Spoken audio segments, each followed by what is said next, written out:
Terima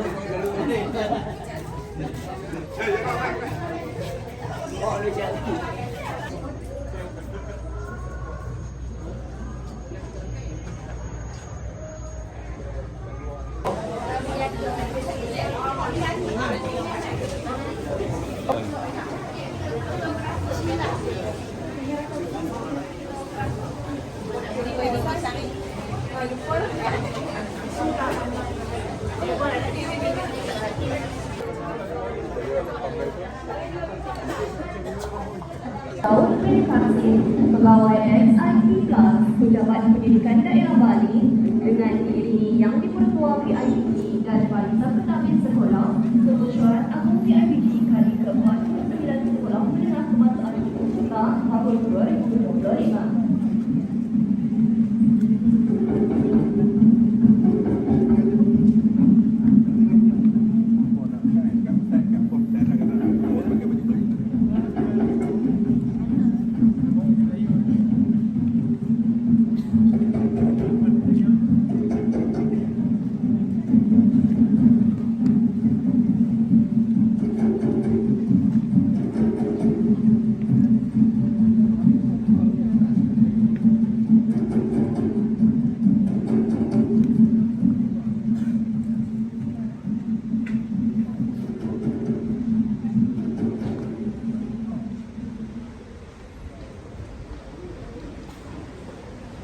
Dan salam sejahtera.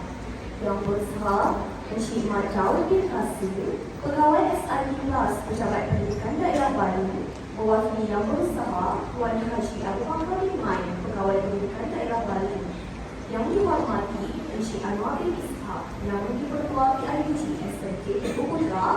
Yang Berusaha Encik Hafizah bin Uthman, Penetua SMK Teguh Putra. Encik Muhammad Ishak bin Mat Isa, Penolong Kanan Pentadbiran. Puan Anita binti Abu Bakar, Penolong Kanan Hal Ehwal Murid. Puan Marifah binti Syafi'i, Penolong Kanan Kurikulum. Encik Muhammad bin Mat Arifin, Penolong Kanan Pendidikan Khas. Yang dihormati Barisan Penyimpanan, Ahli-ahli Jabatan PIBG, Barisan Guru, para ibu bapa dan hadirin sekalian. Selamat datang ke Masjid Putra pada hari ini. Kalau pergi Tanjung Keramat, anak manis jangan diangkat. Bersama kita memohon rahmat, moga majlis mendapat berkat. Hadirin yang dihormati sekalian, majlis pada petang ini akan diteruskan lagi dengan bacaan doa. Untuk itu, Ya Allah, Ya Karim, kami menzahirkan kesyukuran atas keizinan dan limpahan rahmat serta rahimmu untuk kami berada dalam mesyuarat Agung PIBG kali ke-49 pada hari serba indah ini. Kami berkumpul untuk mengisi keredaanmu dalam seluruh hidup kami. Kami berkumpul untuk bermusyawarah, bertukar-tukar pendapat dan menyumbangkan buah fikiran, tenaga dan sokongan ke arah memajukan lagi sekolah ini demi kebaikan anak-anak kami. Selain itu, dalam usaha kita untuk menjayakan agenda pendidikan negara, peranan ibu bapa adalah sangat penting. Malah ibu bapa adalah insan yang paling penting dalam menentukan kecerdasan pendidikan dan kurikulum anak-anak, baik di rumah maupun di sekolah. Justru saya juga ingin mengajak ibu bapa supaya menjadikan sekolah sebagai milik masyarakat. Ibu bapa boleh memberi sumbangan secara langsung kepada pihak sekolah melalui berbagai kegiatan sukarela yang dapat membantu melonjakkan prestasi sekolah. Dalam hal tuan dan puan sekalian, hari ini saya nak cakap tentang pokok utama. Saya akan menyentuh tentang kurikulum, saya akan menyentuh tentang hal ehwal murid, saya akan menyentuh bagi tahun 2025. Kita akan melihat dari segi pencapaian anak-anak kita bagi 2025 kita semua agar keputusan itu akan mendapat keputusan yang positif bagi anak. Sebagai seorang ibu, sebagai seorang ayah, pasti melihat kejayaan anak. Saya percaya ini juga ada kaitan dengan pembentukan akhlak. Dan saya kalau rohani kita baik, insya-Allah mental, fizikal kita juga akan baik. Tuan-tuan dan puan, kejayaan anak-anak tuan-tuan adalah kejayaan kita semua.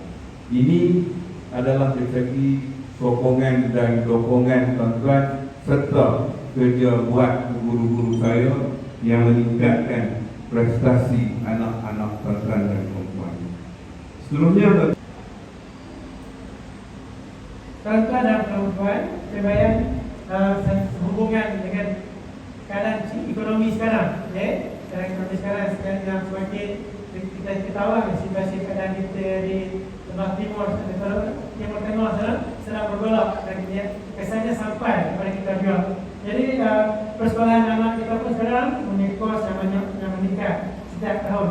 Kegagalan ekonomi global juga memberi kesan dan menyebabkan beberapa keadaan kesukaran dalam memenuhi permintaan anak, termasuk hal-hal yang menyebabkan melakukan penelitian sekolah. Kata orang, kadang sekarang ini ibarat memakai selimut pendek, ditarik ke bawah nampak kepala, ditarik ke atas nampak kaki.